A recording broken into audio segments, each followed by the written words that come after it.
Sous la présidence du ministre de l'Intérieur, Sécurité, Décentralisation et Affaires coutumières,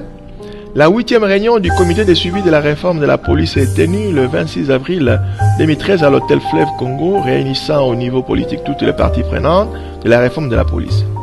L'objectif principal de cette réunion était la présentation du plan d'action quinquennal PAC de la réforme de la police approuvé le 8 avril 2013 par le gouvernement lors d'une réunion du Conseil des ministres, ce qui a réaffirmé et redynamisé le processus de la réforme de la police. La réunion a permis aussi de revaloriser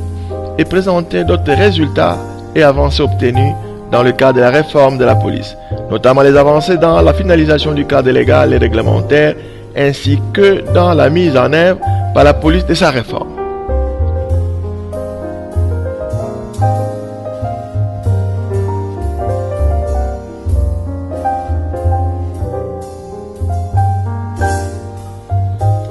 Le président du CCRP, son Excellence Monsieur le ministre de l'Intérieur, en prenant la parole, a centré son allocution sur l'approbation du pacte lors du Conseil des ministres.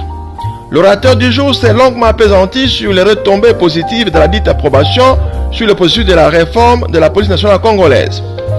Monsieur le secrétaire exécutif, invité à prononcer son mot, va s'exercer à éclairer l'assistance sur les pressantes tâches qui attendent les experts de l'organe technique du CCRP. La poursuite de l'élaboration des autres textes d'application de la loi organique,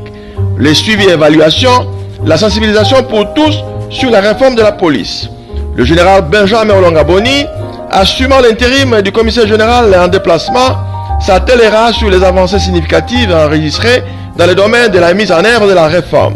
À l'heure actuelle, affirmera-t-il, l'exécution du projet modernisation de la gestion des ressources humaines qui est à sa 4e phase,